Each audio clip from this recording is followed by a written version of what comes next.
Okay, we're now live. Hi, everyone. Thank you for joining us on InnerJoin, the show where we dive deep into the world of data governance and data management. I'm your host, Shinji Kim, the founder of SelectStar. SelectStar is a modern data governance platform providing an automated data catalog, lineage, and business glossary. So today, I'm very excited to have Noel Gomez, the co-founder of Datacoves, which is a managed DBT Airflow as a service. We're going to dive into his expertise in running DBT core and then managing DBT at scale.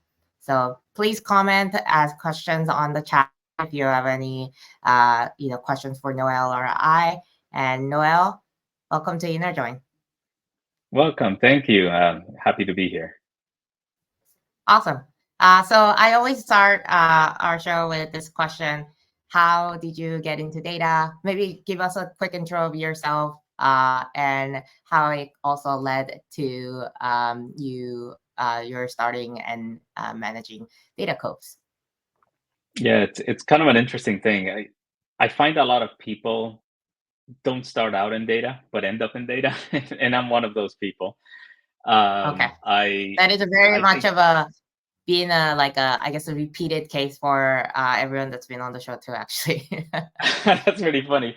Yeah, it's data is one of those things that we don't realize how important it is until we do it, and then we understand how big the topic is, and all these other things that I think a lot of people take for granted. So it is definitely a very interesting thing. I remember back, I mean, I did a project once as a consultant, and I think that was probably my first big data project where I was using Access and we were taking data out of SAP and all of this stuff, but I had no clue what I was doing. I barely knew SQL at the time. Um, but I think I can trace it back to that. And even maybe before that, I did some like automation in Excel where I was like bringing together a bunch of data and cleansing it and transforming it. And so I think data has always played a role, but it wasn't until later that I actually like really got into it. And that happened that I worked at a large biotech company, and at that company, I did a lot of things around data. I was first helping um, all the different functions globally manage or perform data quality tests on master data. So master data made it to finance or to operations, manufacturing and all that kind of stuff, and errors that were entered in the system, data that was entered in the system incorrectly, then had a downstream effect. And so I started doing that kind of work. And I Wait, would so think that is your that's yeah. background in computer science, or do you come from more like a business systems, like I don't know, like IT side, or Yeah, so it's really funny. I'm an industrial engineer. That was what I went to school for.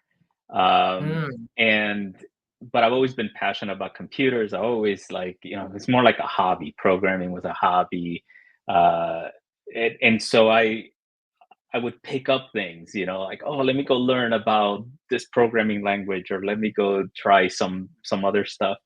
Um, and and so like technology has always played a role in the things that I did, but the focus was always around process improvement. So as an industrial engineer, you learn about like and what's really funny is like this came second nature. Like I would go to a restaurant and look around and look at like the inefficiencies of how things are moving and what's going on in the process of and so that's why for me industrial engineering was a good fit because it was all about like lean processes and removing waste and all of this kind of stuff. And so then I kind of put the two pieces together, process improvement with technology. And so I was doing things, for example, when I mentioned that I was doing things with data quality. So I'm helping different groups in or detect errors in their master data. But part of me goes, but this is too late. The error was already there. Right? We need to prevent the error from happening in the first place. So I created this whole process for onboarding vendors where we would be validating the data as it was being collected and deriving other data, because another thing that people don't realize is like a lot of systems there's data that humans put in, and then there are business rules that derive other pieces of data.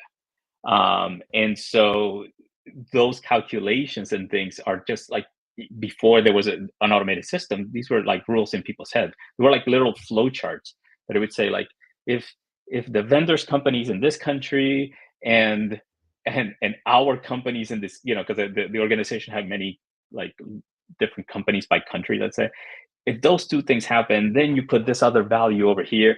I was like, nobody's going to get this right, like because I look at that kind of stuff, and it's sort of like SOP driven data quality. Like, okay, if I write it down, then people will do it right. And it's like, no, that doesn't really happen. I mean, there'll be some good people that learn this stuff, but you want to prevent, you want to automate, you want to simplify all that kind of stuff. So that's so I did a lot of that kind of stuff. And that eventually led to a different group that I joined, where there we were doing a huge digital transformation. So there it was about moving from on-prem data transformation tooling, implementing data catalogs, implementing new processes, new ways of working, new training, all sorts of things. And so that was my first like big transformation to take an organization, and a lot of this was driven by wanting to implement new things. So at the time it was like, oh, we need to set up data science and machine learning and all of these kinds of things people were talking about, but they realized that the processes and the tooling and the things that we had in place did not scale. Like, so we couldn't enable, we could hire a bunch of data scientists, but we didn't have the processes and the tooling in place to allow them to do their work. Mm-hmm. So yeah, so I think that was the biggest thing. Yeah, go ahead. So what happened? I guess, how did that project go? Yeah. So it was a multi-year project. It was very big. And that's when I started actually taking my software hat, my industrial engineering hat, and started to apply some of those things to data. So as an industrial engineer, I knew things like the Toyota production system and lean manufacturing and all this stuff. So when I went into software, that system that I said we would collect data for vendor onboarding, we did that in an agile way. We use, releases, we did DevOps, we did a lot of that kind of stuff. And to me, it was like, oh, we're taking these same things that were happening in manufacturing and applying it to software. So then when I get to data, I'm like, oh, well, this is custom software too. It just happens to be to deliver some sort of insight, some sort of data. So we should be applying some of those best practices to analytics. So this is around 2016, 2017. And while I didn't know about DBT at the time, the mindset was very similar. I've seen other people talk about how DBT reminds them of Ruby on Rails, which is a web development framework. It was the same thing for me, because I had done that application that I mentioned was in Ruby on Rails. And so I learned a lot of those unit testing and agile practices and convention over configuration. There's all of these kinds of things that you learn in Ruby on Rails that I'm like, oh, okay, this is what we want to do in data. And so I was doing that without DBT. So later on, I find DBT and I'm like, oh, that's what I needed, because what we ended up doing was better than what we had, but not as good as I envisioned in the very beginning. So we did certain things, but we didn't have the flexibility, the community, or any of the advantages that you now have with DBT. Got it. Okay, cool. Well, that leads us to today's topic about DBT and management. I mean, DBT is really utilized everywhere. We are seeing so many companies adopting. It really enables analysts to be more like engineers. We use the code and models and make sure that things are being put into a good framework, being tested, so on and so forth. So now, like, assuming that like we have a basic understanding of what DBT does, how it runs for a lot of companies, I want to talk a little bit more about the operational side of DBT. And I think in the industry we call it DataOps. What are the parts that that you see now? I guess through Datacoves, that you've been working with many different companies, helping them to scale their DBT operations. What are some of the things that you see kind of like obviously missing or kind of common gaps that these companies run into regarding the operational side of DBT today? Yeah. So one of the things I found when I started using DBT is that, and I think this is why it's grown so much. There's definitely a ton of advantages. So one, you have this huge community, right? The platform, the framework evolves. You learn a lot of stuff. You have a huge community that you can ask questions of, or you learn from others. And then you have companies like yours that are integrating into DBT. So you have this ecosystem, this whole big thing. But what was missing, and I think it is still missing, is that people coming into this space think that all I need is DBT. And so they'll go at it and say like, oh, I just pip install DBT and I'm ready to go. And I start doing stuff.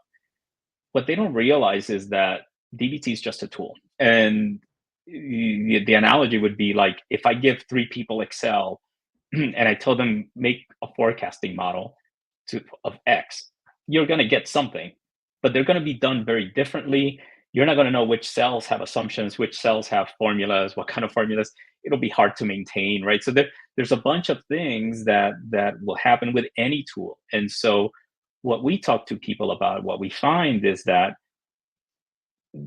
people don't spend enough time setting up that baseline, that the things that have nothing to do with DBT. So I'll talk to people and say, well, I want to do DBT because we're not agile enough, as an example, right? We want to empower people, or yeah, it takes us 3 months to make new data available to end users. And I'm like, but see, the reason this could apply to Snowflake versus Redshift or something. I'll tell people the reason it takes you 3 months to make new data available is not because you're on Redshift. So you can switch to Snowflake, but there's other things in your process that are slowing you down. And so adopting DBT or any tool like this is the opportunity for you to rethink how you're doing stuff. So you will find that there's people with uh, just a lack of planning. So it's just like I'm just going to create a bunch of things, and there's no naming conventions, there's no project structure. I haven't. You mentioned DataOps. Well, DataOps is not just DBT. There's some automation. There's CI/CD. There's ownership. There's like who does what in the team, who approves a pull request, how do you test the code, how you promote it from dev to test to prod. So there's a ton of things that you need to think about, and in all of that stuff, DBT is the simplest part because that's just a tool. All this other stuff requires that you talk to other people, that you define the strategy, that you really focus on what are you solving for with DBT. Right? So you're thinking of implementing DBT or Select Star or any of these tools for some reason. You're solving something, but if you go back and think about it, it's like, is just putting in that tool sufficient? Will it solve that pain point that I was trying to do? And you will find that it's the combination. You need to change the tool, but you also need to change the process. Yeah, for sure. I think this is like many, open source projects that you end up adopting. You bring it on to test it out if it does the job that you need it to be done, and then if it works, then it just like stays there. But for framework like DBT, many times it kind of like sprawls and grows within the company because it's not just you; it's the other maybe people in your team or other teams that maybe also start adopting and starting to use them. So I guess maybe this is a better segue for us to go into what are like some of the best practices. If I have a DBT instance and it's been running for some time, like I have like maybe 5 or more maybe 10 or 20 different team members starting to use this. Like even at the smallest scale, because we want to make sure that things don't just like go out of control and things are all in good state. What are things that you recommend to your customers and companies regarding like things to like keep an eye on and follow? If let's say maybe if there are like 3 most important things as a baseline, and then can grow from there. I would say number one is your data strategy. How do you model data? What is the data value chain, let's say? How do you go from raw data to an insight? What are the steps that you go through, and how do you model your data in each of those steps? So are you going to do data vault? Are you going to do Kimball modeling? If so, how does all of that work? And then the most important part is you need to train people. So you can assume that I'm going to do this, and then everybody's going to know how to do it.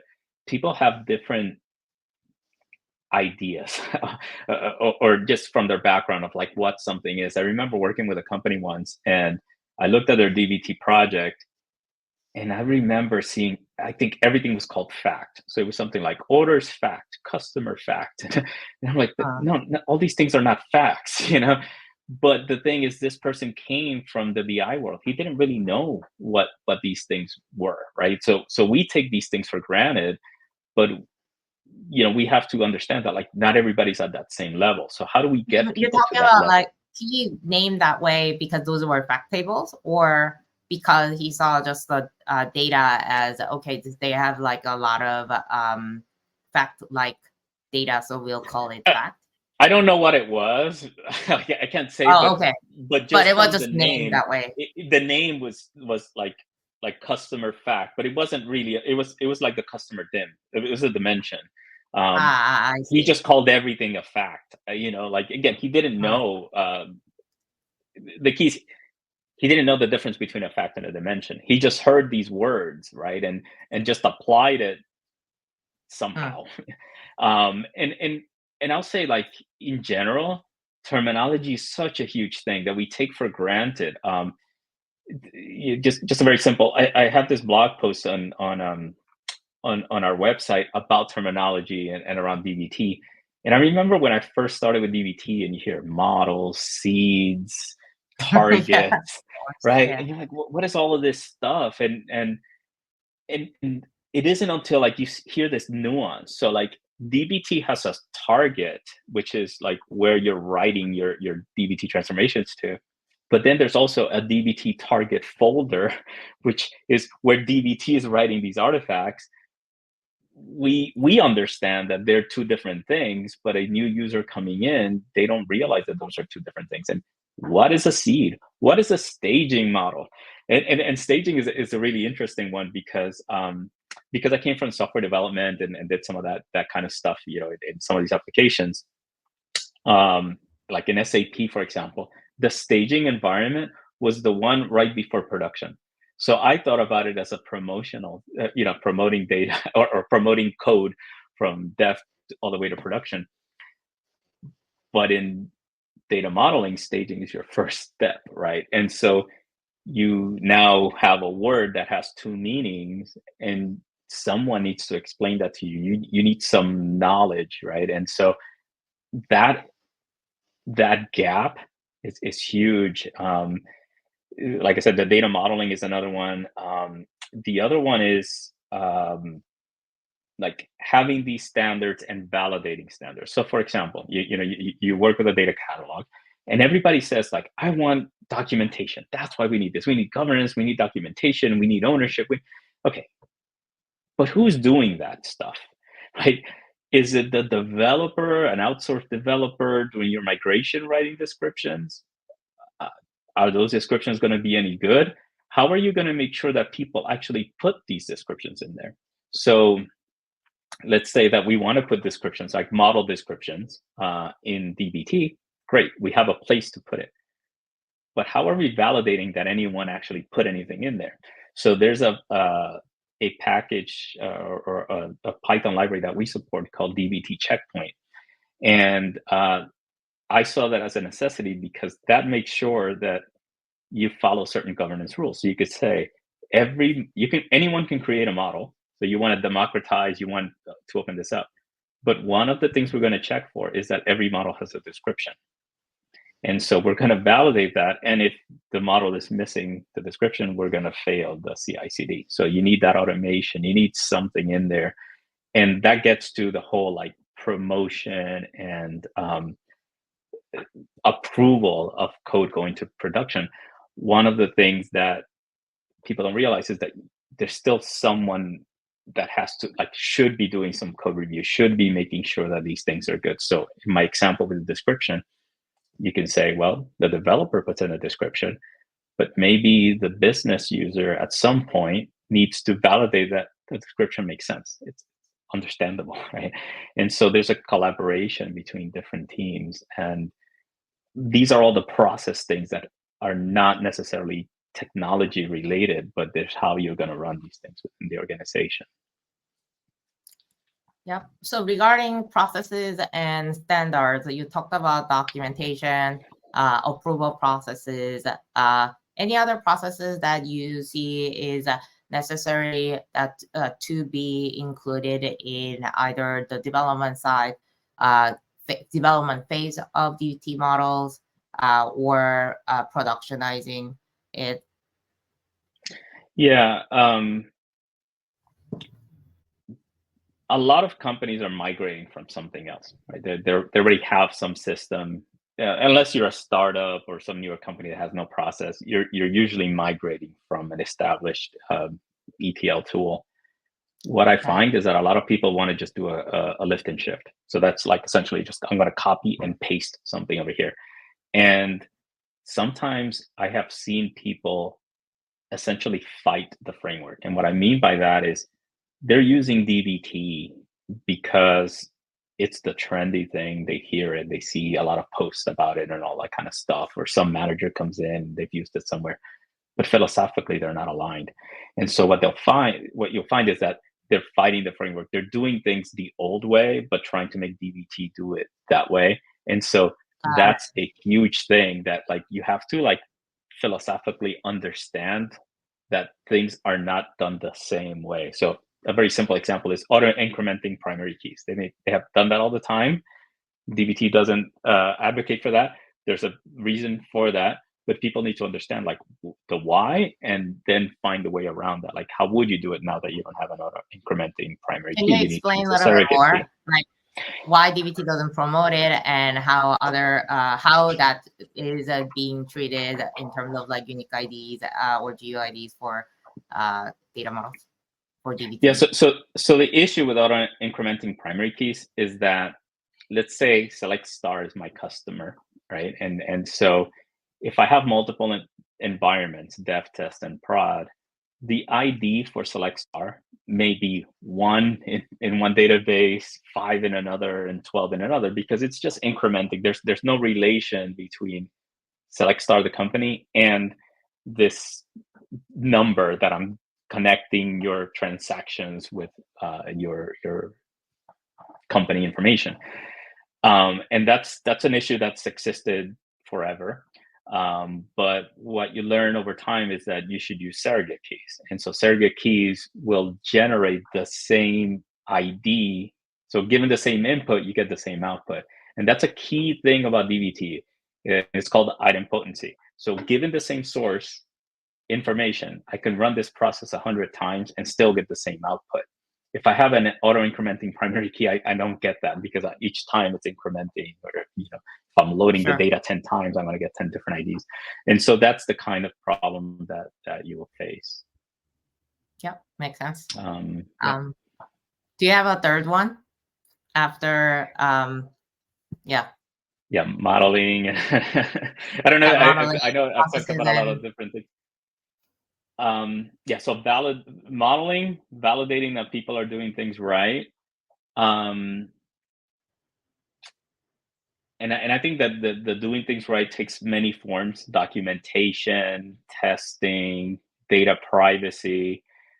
There's many things that people want to do, but you need to think about like how are you going to validate that they're being done correctly.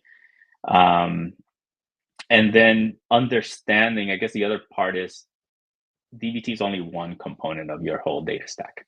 So you need to think about like, how does data get loaded? How do I orchestrate this whole thing? I shouldn't have disconnected processes. Um, how do the end users interact? So what is the BI experience? How do I govern? So thinking about the cataloging, domains, or all sorts of other topics that DBT itself isn't handling, but it is connected. These are not things that live in isolation of each other. These are all things that need to connect. And so having that strategy from the very beginning is important. Makes sense. Let's talk a little bit more about then the side of like testing and putting automatic checks. So you mentioned that you have a open source project for Git checks or DBT DBT checks. checkpoint. Yeah, Yeah. DBT checkpoint. Checks if there is a documentation in the model, or if every column is documented or not. What are some of the other checks or things that are relevant to integrate into CI when you're managing DBT models in Git? Yeah, so one thing that's really interesting, and this actually goes back to my time working on Ruby and Rails, and we had hired external developers to do this application, that collected data and stuff for vendor onboarding. I remember that I did a very simple commit to this project. So there's a big team doing this stuff, and I come in and I wanted to change something about styling or something. Very simple commit, and I got all these comments back, and I felt so dumb. And I'm like, oh my god, like these guys are tearing me apart, and like this is my first big thing that I'm doing. And what I realized later was that they all were doing that with each other. Like even the top guys were commenting on each other, and they were kind of just bringing everybody up to that level. But what I understand now is that I didn't realize that, and it can be very intimidating when you move to version control and you're putting your work out there and people are reviewing it and can comment. That's so intimidating. Yeah. But by putting automation into this process, so we typically recommend that people use DBT checkpoint because it checks, things like I said, like the model has a description, the columns, you could say a certain layer of the models have every column has a description. You can say that columns need to be named a certain way. There's a ton of different checks, okay? And the other one that we are sponsoring and also recommend is SQL Fluff. So what is SQL Fluff? It's a linting tool. And linting is just making sure that there's a consistent way that people are writing SQL. So you may like trailing commas and I may like leading commas. And in a small scale, that doesn't matter. Styles. But at a large scale, it is so hard. I look at some of these files, and it's like 200 lines of code, and it's super hard to decipher this. Or you'll see from customers as A, and so they're renaming, aliasing tables as A, B, C, and you're like, oh my god, what does all of this stuff mean? It's so hard, but you can define these rules and use something like SQL Fluff to enforce it. Now, as a user, what's great about that is it isn't another human telling me that I did something wrong. It's the computer telling me that I did something wrong. And so it is easier to accept that type of feedback because it wasn't Joe over here that said, oh, you're so dumb, you didn't do something right. It's, oh, okay, we have this rule, I didn't follow that rule, and now I can go and fix it. So I think it's an easier way to introduce people to code reviews, to doing things well. I think you still want to have the human, interaction and code reviews, but that first level of linting and checks, you can do in an automated way that's easier to accept. Makes sense. I think those are really good points. Yeah, certainly. I think that having automated checks gives you. I think there's a benefit of making sure like it's all easy to read and easy to see for everyone that are involved. And then for those that are actually working on the model, yeah, having like they don't take it personally, even though I'm sure when people are commenting, it's not personal, but it can be very intimidating for sure. It is intimidating, yeah. I was going to say Yeah, one other thing is that the reason that these don't appear to be important is because first of all, your goal is to finish something, and if you hire some consulting company, they have 10 things to do. Their goal is to move those 10 things from A to B and get out of there. But you have to live with the consequences of that, right? You have to live with how that was done, debug it, extend it, and maintain it.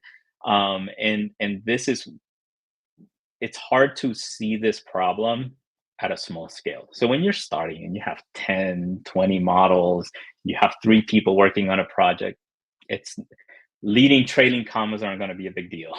Everybody knows the code, it's easy to decipher. Or that person who wrote that model is there, they can debug it, they know the code. You have to think 2 years down the line. When I have 20 people, when I have 1,000 models. We have customers that have over 5,000 DBT models. Imagine without any structure, how hard it would be to find anything, debug anything.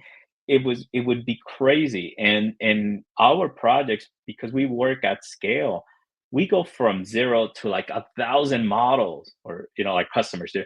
They go very quickly. And so that's why I tell them, do this now, because when you have 1,000 things, it's too late to go back and fix this stuff. So you want to set these ground rules um, early on, and I think that's such a huge problem that it's hard. Again, people, especially if you haven't come from software, if you haven't come from um, this process mentality like I do, it's hard to realize like what the importance of this stuff is. And a very yeah, simple the example of this is, implication, what was that?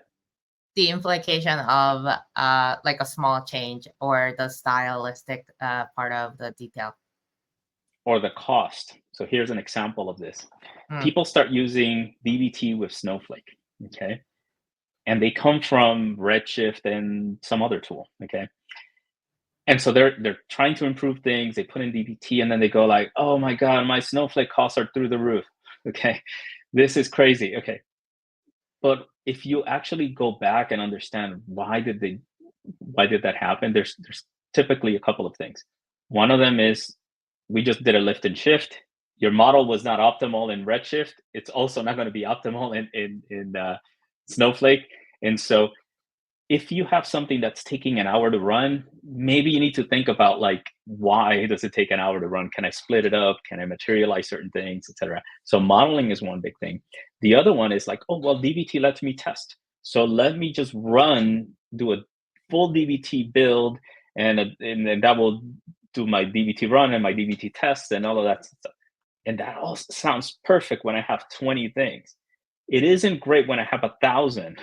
And so they don't understand things like DBT Slim CI or DBT deferral, or even there's new flags. We just published a blog post about a new flag in DBT 1.8 called empty. That has certain implications of what it does. But the point is, like, if you don't understand all of these things, you just go the naive way and you do all of it, like, just, okay, it's working. And again, at small scale, it doesn't matter. It's 6 months down the line, a year down the line, and then you go like, oh my God, my Snowflake costs are just through the roof. We have customers who have told us they're below. So when you buy Snowflake, you in a large organization, you buy credits, right? And so you estimate certain usage and you have some historical information. Well, they come to us and they go like, we're below our estimate, which is great to hear, because that tells me that they're doing things in an efficient way. I was in a meeting the other day, and another customer was like, we've migrated from legacy platform to this new platform, and we're like, the total cost of ownership of the entire platform is like 50% less than they were spending before. And again, that's by proper management, by new processes and all of these kinds of things. So they've gotten more people interacting, so more people doing stuff at less than what they were doing before, even though it's a consumption-based model. And so there are ways to do these things, but if you don't start out thinking about like what can happen in the future, then you end up in problems that you'll find people talk about. Yeah, as your model scale, as there are more people using it, you do have to optimize it and kind of right size fit it to how how it grows. So that totally Yeah. makes sense. Can we talk a little bit more One about? simple Oh, example of go ahead. that. Sorry to cut Yeah. you off. Is I, I've worked with people that have like a lot of models, right? And they'll have, I don't know. Let's just use an example. I have 100 models, and 2 of them are slow.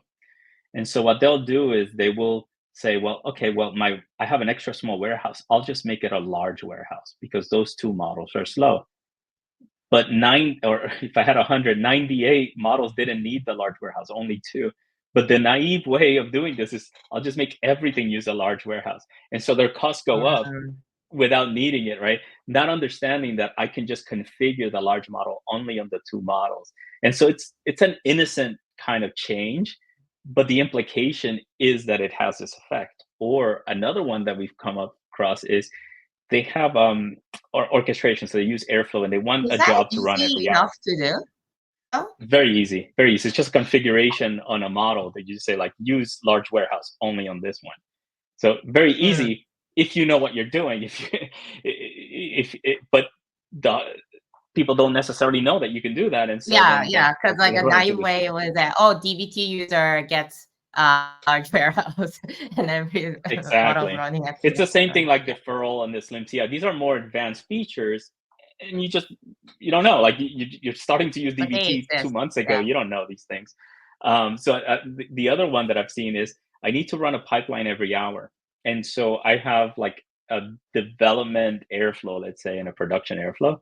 I'll schedule it in both, but you don't need to do that because the development there was only for development, testing your new orchestration pipeline, and so again, the naive way is just I'll schedule it so that it runs, but not understanding that like now I'm running this thing in both development and production, 2 different data warehouses, and Mm, your costs go up. So there's a lot of these little gotchas that you don't necessarily think about until you experience it.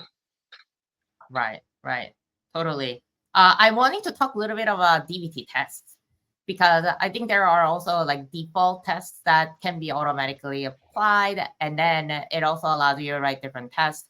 Obviously, there are other tools that like observability tools that give you different tests. But like, where do you recommend companies to like if they want to make sure not just the code quality but data quality is there and like do you recommend them to start with DB tests, and if so, like what are the main tests that you recommend them to put in like as a baseline?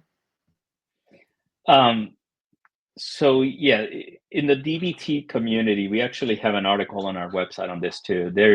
We have a whole thing about testing and DBT because when you just have DBT, there's 4 default tests, like a uniqueness test, a not null test, a relationship test, and I forget what the 4th one is, but anyway, there's 4 of them. The next level up is DBT utils package, which has a whole set of other tests, and then another package that we sponsor, which is called DBT expectations, which essentially has ported a lot of the great expectation tests over to SQL, so they're easy to add in Mm, DBT. Um, so I would say like definitely start with those initial 4 that DBT has, but the problem that I see is not the lack of test testability, like that you can test it. If you think about it, there's either a test already or it's easy to make a test. The hard part is that nobody wants to do it. So even though the framework allows you to do it, there's nothing there forcing you to put a test on this column, or you'll get the mm, other thing. Again, the naive way is like, oh well, we got to test everything. And so I work with people where they'll go like, I'm going to check that this column is null in my staging model. I'm going to check it again in the next, my factor dimension. And I'm going to check it again later on in my data model. Like you want to check it only once, like that thing. If it wasn't null one place, it's not going to be null later, right. unless you It's just gonna calculated flow through something. the But SQL. So yeah. Exactly. So what you want to do is have a strategy. So if you have layers, like what kind of tests are you doing in each layer, and who's involved in defining like those kinds of tests, and who is making sure that this is done, because you can have an extreme, like, people go from no tests to way too many tests, and having tests, while it seems good, has an implication on build time, has an implication on warehouse costing. So you don't necessarily want to do it on everything. You want to be strategic about how you do this stuff. And so if there are certain KPIs that are important, important fields, important dashboards, then you work backwards and you go like, okay, these are important. Therefore, I need to be checking these things backwards. The other one is, there's this philosophy of leaving things better than you found them in software development. Okay, so imagine somebody reports there's a bug in something, like, oh, this calculation is wrong. Fine, I go and I fix it and whatever, but then you should also add a test so that you prevent that thing from happening in the future. Mm, So yeah. and so thinking about that kind of stuff. There are other external tools like Elementary out there in the community. There is there's other higher level tools like Monte Carlo that could be added. And I was going to say, now DBT 1.8 also includes unit testing. So again, more advanced concept for people that, especially if you're not coming from software, you may not realize the benefit. But you need to, again, understand, where do I use something like unit testing? Where do I add it? Who's doing it, etc. All right. Yeah, I think those are really good points. Yeah, speaking of which, I would like to also dive into a little bit more on the technical side of managing DBT at scale. So many companies use DBT along with Airflow to orchestrate the running the DBT. What are some of the challenges that you see after you have many different models and different, I guess, types and schedule of the models or configuration of the models when you're trying to do this with Airflow? Um, I think this statement applies to anything. So what happens is, people will find tools like DBT or tools like Airflow and go, they're open source, they're free. Okay, so I just start using them because they're there. There's a cost to free. And so a perfect example with Airflow is, people will start with Airflow. They have a Docker container, they're running it on their machine. Maybe they install it on an EC2 on Amazon, and it seems okay. It's working. um, the problem comes at scale. We've worked with companies where they were running Airflow on an EC2, and it doesn't scale because it's going to be limited by the CPU and the RAM of that server. And they also didn't have a very reproducible process, so they would like manually install packages like apt-get whatever and Mm, Python library this and that, and very manual. And if you think about, there's other like dependencies. So I have Airflow, but I also need to have my project in there, like all of my models on my DBT. I also need to have DBT in there, and I need to have my DBT adapter. So something that seems very small becomes something big, and so they start doing it. And again, the naive way is, I'm just going to install things, I'm going to get it working in it, and it yeah. works. But then DBT gets upgraded, and now there's a conflict between an Airflow dependency and a DBT dependency, because you didn't use the virtual environment, because that's a more advanced concept, and you don't know that you should be doing it that way. And so now the Airflow dependencies conflict, and so like, again, something that started out small becomes a big problem.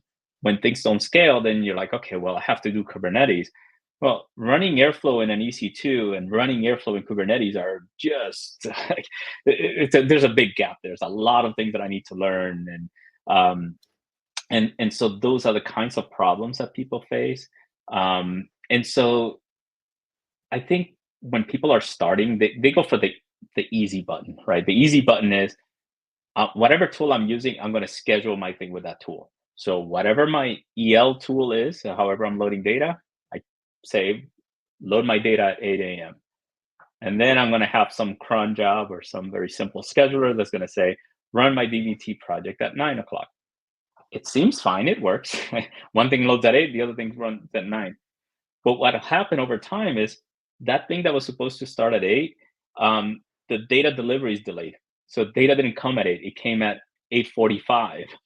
So now the data is loading later than you were expecting, but your DBT job still runs, and now there's some downstream, impacts to all of this stuff. And so that's why we tell people you need to consider a real orchestrator. What you will find is that people start with like the simple button, but eventually migrate up to a real orchestrator. So whether it's Airflow or Daxter or Prefect or one of these tools, you will need something like that. We chose Airflow just because it's very ubiquitous. Every enterprise is either using it or knows about it, easy to find the skills. But in any of these tools, there's a learning curve. Airflow, what's really great about open source in this community is also that you have competition. So you see like Airflow now gets competition from Daxter, and so they're all pushing each other to do things better. So I like, just as an observer to see that kind of stuff. And again, knowing how to use these tools and being able to be that subject matter expert and that trusted advisor really helps people, because there's way too many things to understand when you're moving from a traditional ETL stack to the modern stack. Makes sense. Yeah, and I guess this is why DBT Cloud is beneficial for a lot of companies to easily move into, scaling their part. DBT Cloud is the easiest. I tell everybody, DBT Cloud is the easiest way for anyone to start running DBT. There's hands down. There's nothing easier. Even Datacoves is not as easy. It's the fact that it is only solving part of the stack, right? So you still need a way to load data. You'll eventually need a way to orchestrate the end-to-end process, because your process doesn't start or end with DBT. It is very likely that you have things that happen before DBT and things that happen after DBT. And how do you coordinate all of that kind of stuff? Yeah, for sure.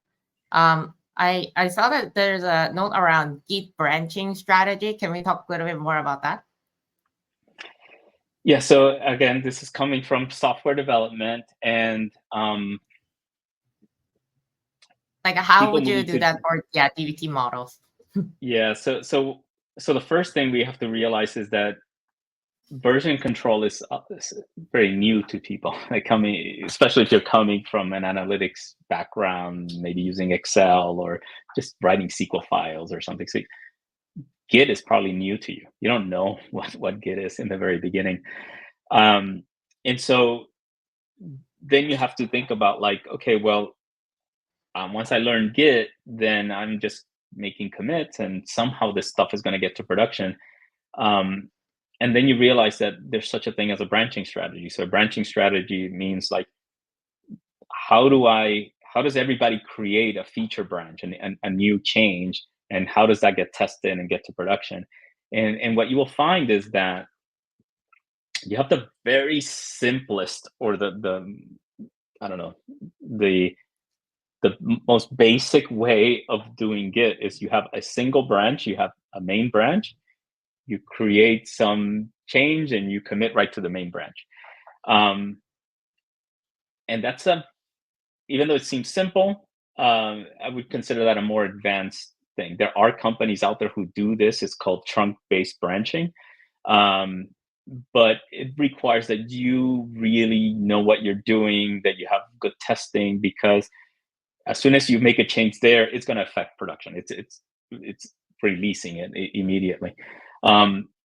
The other extreme is that people will use something like Git flow. So Git flow is a very has all these different layers and branches and development. Oh, it's crazy. Okay, you look this up, and some people want to do that because they want to have something more detailed, but there's a lot of overhead to that, and there's some downsides. What we say is you find something in the middle, right? So you don't go to one extreme or the other extreme. For a smaller company, having feature branches is enough. So what you would have is a main branch, and then you have a feature branch, and then you create a pull request between the feature branch and your main branch, and that's when you have your whole CI/CD and all of that stuff running.